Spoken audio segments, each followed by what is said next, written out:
ಹಳೇಕೋಟೆ ಶ್ರೀ ಮಾರಿಯಮ್ಮ ಕರಸೇವಕರು ಬೋಳಾರ ಇದರ ಮುಖ್ಯ ರೂವಾರಿಯಾಗಿರುವ ಹಾಗೂ ಸ್ಥಾಪಕ ಅಧ್ಯಕ್ಷರಾದ ಸತೀಶ್ ಕುಮಾರ್ ಬೋಳಾರ ಇವರ ನೇತೃತ್ವದಲ್ಲಿ 4ನೇ ವರ್ಷದ ಸಾರ್ವಜನಿಕ ಶ್ರೀ ಸತ್ಯನಾರಾಯಣ ಪೂಜೆಯು ಡಿಸೆಂಬರ್ 5ರಂದು ಗುಜ್ಜರಕೆರೆಯ ಶ್ರೀ ಮಾರಿಯಮ್ಮ ಕಟ್ಟೆಯ ಬಳಿ ಬಹಳ ವಿಜೃಂಭಣೆಯಿಂದ ನೆರವೇರಿತು. ಸಾರ್ವಜನಿಕ ಶ್ರೀ ಸತ್ಯನಾರಾಯಣ ಪೂಜೆಯು ದೀಪ ಪ್ರಜ್ವಲನೆಯ ಮೂಲಕ ಪ್ರಾರಂಭವಾಯಿತು. ಸಾರ್ವಜನಿಕ ಶ್ರೀ ಸತ್ಯನಾರಾಯಣ ಪೂಜೆ ನಿಮಿತ್ತ ಗುಜ್ಜರಕೆರೆಯ ಸುತ್ತಲೂ ಹಾಗೂ ಮಧ್ಯದಲ್ಲಿ ಮಣ್ಣಿನ ದೀಪವನ್ನ ಮತ್ತು ದಾರಿಯುದ್ದಕ್ಕೂ ವಿದ್ಯುತ್ ದೀಪಾಲಂಕಾರವನ್ನ ಮಾಡಲಾಯಿತು. ಮಹಾಪೂಜೆಯ ನಂತರ ಸಾವಿರಾರು ಭಕ್ತರಿಗೆ ಮಹಾ ಅನ್ನ ಸಂತರ್ಪಣೆ ನೀಡಲಾಯಿತು. ಸಾರ್ವಜನಿಕ ಶ್ರೀ ಸತ್ಯನಾರಾಯಣ ಪೂಜೆಗೆ ಪ್ರತ್ಯಕ್ಷ ಹಾಗೂ ಪರೋಕ್ಷವಾಗಿ ಸಹಕರಿಸಿದ ಸಾವಿರಾರು ಭಕ್ತರಿಗೆ ಹಾಗೂ ದಾನಿಗಳಿಗೆ ಶ್ರೀ ಮಾರಿಯಮ್ಮ ಕರ ಸೇವಕರು ಬೋಳಾರ ಇವರ ವತಿಯಿಂದ ಧನ್ಯವಾದವನ್ನ ಸಲ್ಲಿಸಲಾಯಿತು.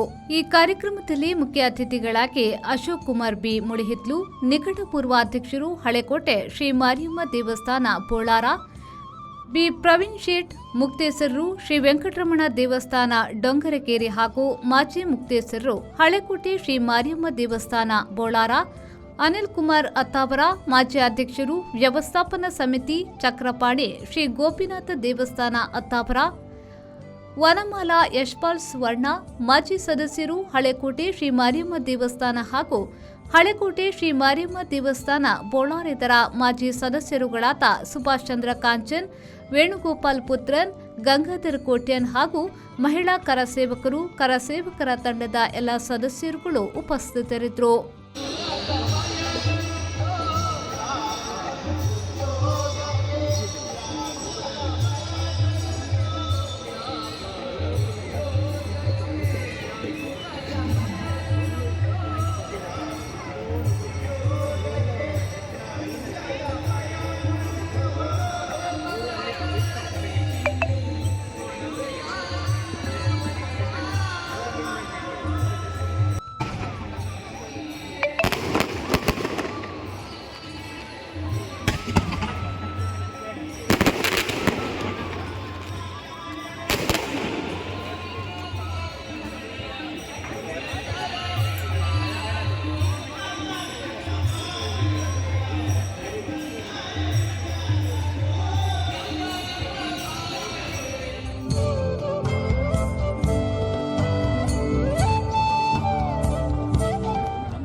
ಇದು 4ನೇ ವರ್ಷ.